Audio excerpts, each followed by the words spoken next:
And outside the church here was such powerful moments. So many people lining the street right in front of Grace Episcopal Church.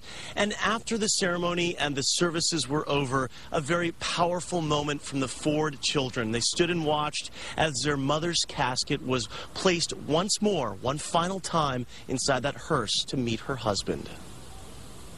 Betty Ford comes home again one final time to the church where she and her husband, President Gerald Ford, said their vows back in 1948. As military pallbearers walked the First Lady's casket inside, outside hundreds gathered to take in the historic moment.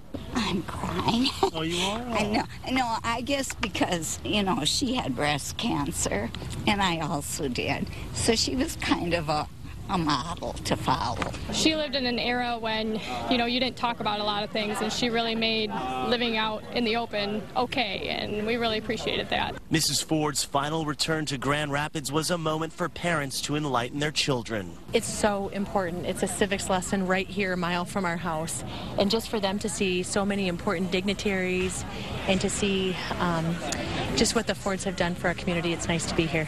I thought it meant that something that today would be an important day in history.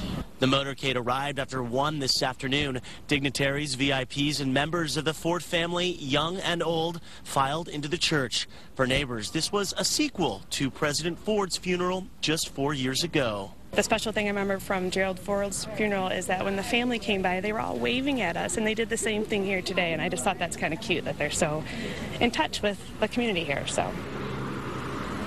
And coming up tonight at 6, we've got more for you. The woman you just heard from, her mother, was inside the services, and she's going to tell us everything she saw, some of the most powerful moments, and it has to do with the Ford children. We'll tell you what happened coming up that you didn't see during the live stream coverage. So make sure you stay tuned for 6. Reporting live in Grand Rapids, I'm Tom Wade, Channel 7 Action News, Diana and Joanne back.